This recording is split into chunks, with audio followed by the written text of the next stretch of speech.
Hey guys, welcome back to a new video. I'm Stephanie West. I'm a licensed counselor here in the state of Michigan.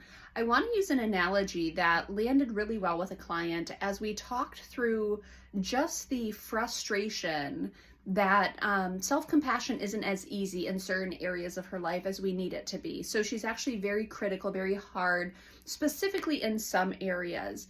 And so as we started session, she was talking about how she just kind of botched some stuff. And, I disagreed with her self-reporting because she actually demonstrated a lot of great skills, a lot of great strengths. She and I have a love for fitness in common. And so I used the analogy with her. I said, let's say that you're doing a dumbbell squat. No, a barbell squat. Thank you. I do have a background in it, but I'm not necessarily always so intelligent with it. So you're doing a barbell squat, which means you're putting the barbell on your back, or maybe you're doing a front-loaded chest squat, but then you're going to kind of lower yourself into the squat, and then you kind of use your lower extremities to lift back up. And I said, when you first came to me, some of these skills we're talking about, you might have done, 10 pounds or 20 pounds on the bar, and as you did your squat, you would break form metaphorically. And I said, now you're having conversations and you're going through hard stuff where you probably have 90 to 100 pounds of pressure on you.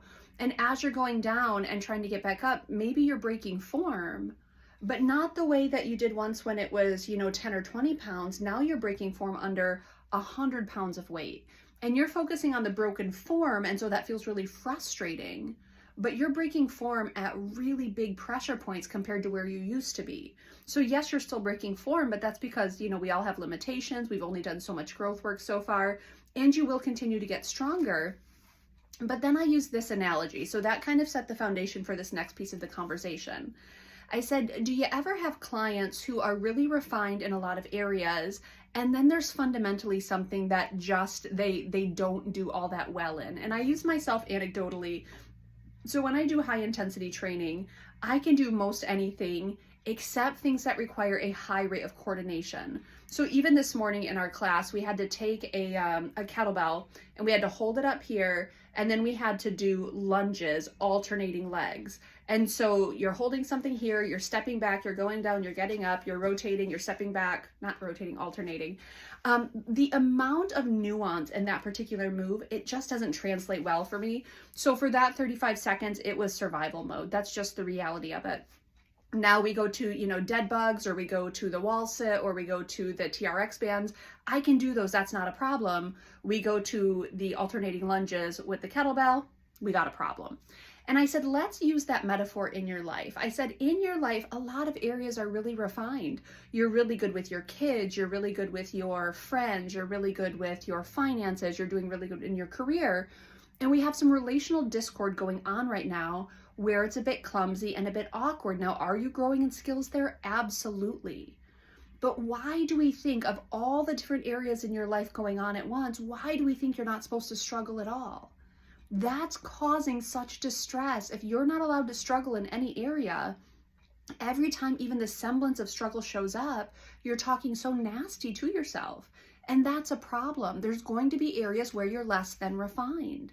When we talk about different kind of wounds or tension points or pressures from our history, there are things where we will be just a touch more responsive, or maybe a touch more overreactive.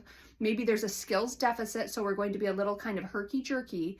That just happens. We're never going to ace all of the things. And so it's important to understand that we will have tension points show up. I don't care how strong you are. I don't care how many skills you have. I don't care just how much you want to ace life. We're all going to have spaces where we're less than refined, where we're more clumsy, less coordinated. And if we can wrestle that out and just become okay with our limitations, not sit in our limitations and make them everyone else's problem, but acknowledge that we have limitations, then the level of distress we feel when kind of a new situation shows up where we're less than refined, instead of falling apart and saying, oh, I'm not supposed to make mistakes, we say, oof, I could have done that one differently. Next time it's going to look this way. And we can maybe plan to do better, but understand that there's still limitations. So I want to invite you into considering, where are the places where you're less than refined, and maybe some acceptance of that lack of refinement is important, because what does resenting it actually have as a payoff for you? It's something to consider.